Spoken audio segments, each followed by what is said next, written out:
The subject that I was invited to speak on is, what was the title of it again, Sally? I've just forgotten. Rahamim and... Mercy, I thought, but it's something else on there. It just says Rahamim with Patricia Powell. Oh, Rahamim with Patricia Powell, that's right. So what I wanted to say to start off with is, while I will be alluding to the ministry of Rahamim, I want to talk about Rahamim as mercy, in the sense that it's already been raised, Rahamim as that deep womb love. That is one of the translations, one of the understandings of mercy. And then see how I've experienced that in my journey into the whole ecological and environmental space. So what does it mean to have mercy on earth? My response to the cry of earth in this time of unprecedented ravaging and destruction by my own species is coloured by a lifelong immersion in the process of mercy, or Rahamim. A definition of mercy, or Rahamim, that I find useful is mercy is compassion in action. Compassion being a sensitivity to suffering and injustice at the feeling or gut level. Mercy is the action taken to alleviate such suffering or injustice at the level of rational decision and response. My attraction to the order of mercy, founded by Catherine Macaulay, arose out of the resonance I experienced between the work of the Sisters of Mercy and a human capacity within myself. This capacity, common to all members of the human species, probably has its origins in the evolutionary dynamic that saw dinosaurs care for their young, the first among the reptiles to demonstrate this capacity. We also think about it as one of the gifts of God to us.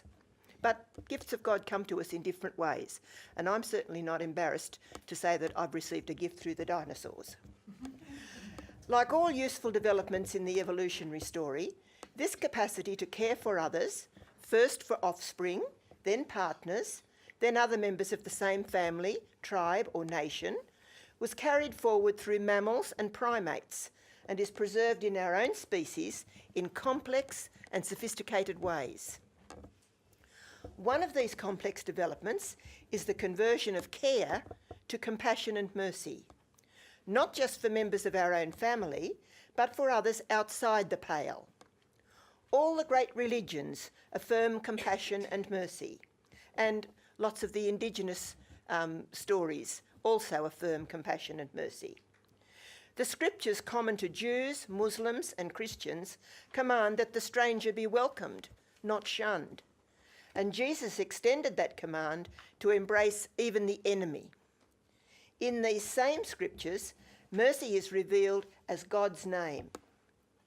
Mercy is the quality that has inspired and generated some of the most heroic acts in human history. For 2/3 of my life as a Sister of Mercy, the call for mercy and compassion came to me in the form of human suffering and need. The need for education in faith for Catholic children and adults. The need for land rights for Aboriginal people. The need for safe harbour for refugees and asylum seekers. The need for dignity and equality for women and other marginalised groups. At first, my response to the cries for mercy from members of my own species was direct service. But during the 1970s, the new insight into the relationship between suffering and injustice took that response to new depths, as the focus shifted from direct service to seeking causes and structural change to try to eliminate need and injustice at its root. The insight into mercy at this stage was that without justice, mercy was just band-aid application. Justice was attributing to people that to which they had a right. Mercy went beyond that to affording people that which they did not deserve and could never earn. Ultimately, mercy was an act of forgiveness. In our Mercy institution, these shifts in thinking did not come easily among the sisters. I remember chapters where differences of opinion about traditional service ministries and new social justice-based ministries were hotly debated, and competition for resources to support a plethora of new ministries was not uncommon. I find us in a similar position in these times, which are exponentially more complex than the 1970s. Somewhere in the second half of the 20th century, the new universe story, emerging largely from the discoveries and empirical observations of Western science, began to be popularised.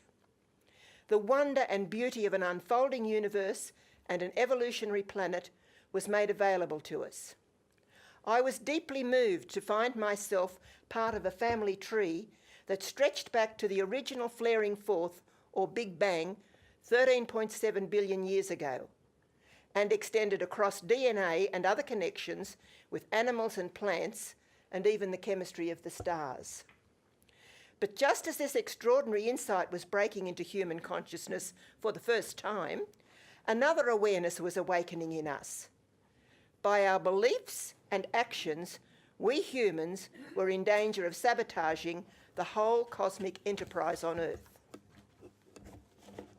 We interpreted the special nature of the human species as superior to and more important than any other species, animal or plant, on the planet. And our scriptures seem to endorse that belief. We saw ourselves over against and separate from the rest of the natural world, rather than an integral part of an ecosystem where give and take are reciprocal responsibilities. We saw the natural world and the cosmos as a whole as so much stuff to be exploited and plundered to meet human needs and wants.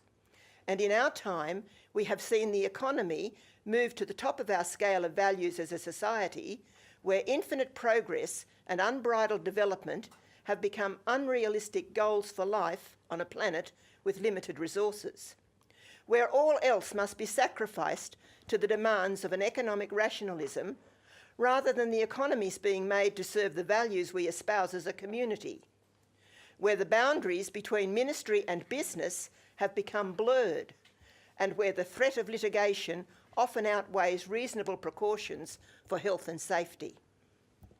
In the 1990s, Sisters of Mercy in Bathurst were among those who heard the cry of Earth. Their sensitivity to Earth's suffering evoked compassion. But how to respond? Is care for Earth a mercy ministry? Is not care for people the primary mercy ministry? How do you reach out in mercy to something you've always considered separate from yourself by its very nature, different from yourself in its capacity to communicate and relate, something you have always understood to be a backdrop to your life, for you to use and abuse according to your needs and preferences, with no rights beyond those you attribute to it? It would be so easy to formulate policies and practices within this same paradigm, namely, to care for Earth in such a way that human interests will continue to be advanced and protected, and Earth's intrinsic value will remain a secondary consideration, if it's considered at all. Once again, I have participated in chapters and committee meetings where these issues have been hotly debated by Sisters of Mercy, where the needs of people and environmental needs have been seen as competing and separate, where a dichotomy between ministry to people and ministry to the planet has been set up as an either-or choice. Two popes challenged me and others to think more deeply about these issues. Early in the new millennium, Pope St. John Paul II issued a call to the Church and the world to ecological conversion.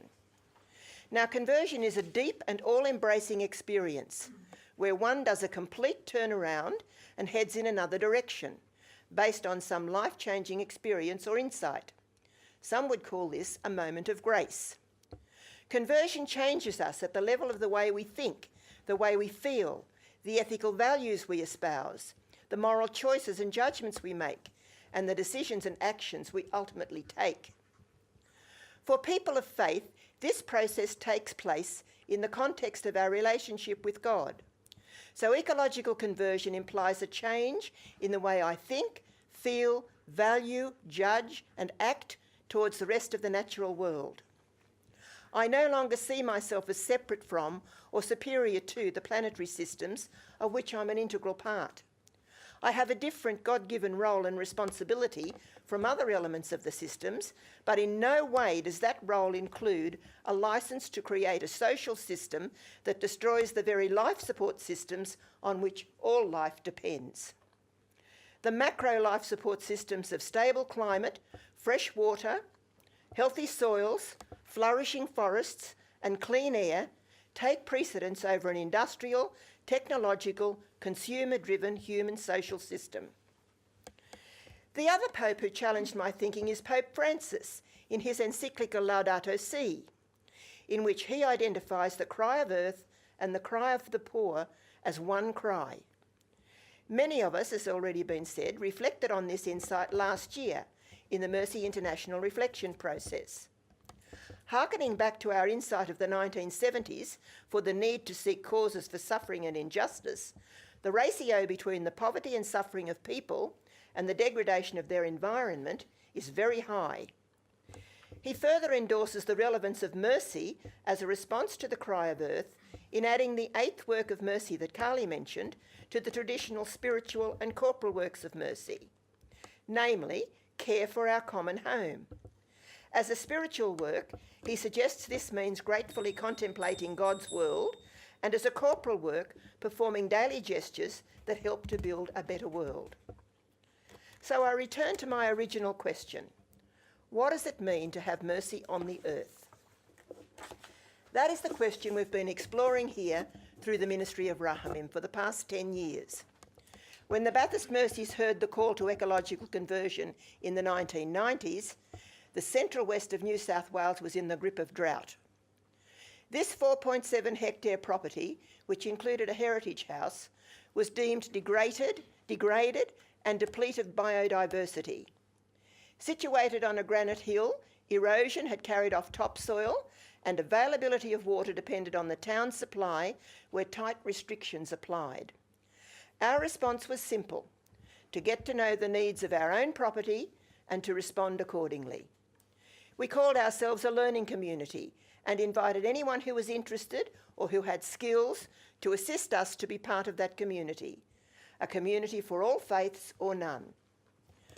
Rahamim carried forward this ministry to people conducted on this site through the Mercy and Justice Centre, but gradually it expanded to include the landscape, trees, grasses and creatures that shared the space along with the people. Measures were put in place to conserve energy in the house and water in the landscape. The land and its creatures have shaped the community that has developed here. Community gardens, tree planting, market gardens, retreats, green drinks, gatherings and workshops have brought people from all around the region and beyond to share their wisdom and passion for the environment. And the biodiversity on the property now expands the experience of community. Actions for advocacy for the river and forests of the area have been generated from here, and an eco-spirituality rich in mercy is evolving to underpin and inspire a new integral relationship with the natural world.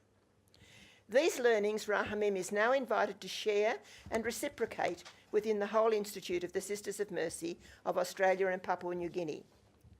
One of the most relevant examples of what this new relationship with the natural world might look like was the ABC interview with Judi Dench last Sunday night, called My Passion for Trees. It's available on ABC iView till the end of the month, if you missed seeing it, and it's really worth looking at.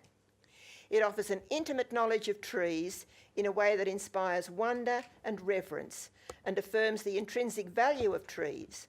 And you get the impression that you would only cut down or damage a tree on Judi Dench's property over her dead body. The human species is on a steep learning curve with regard to our relationship with the rest of the natural world. A spirituality of mercy, Rahamim, underpinning our ecological response, has the potential for furthering that transformation. Thank you.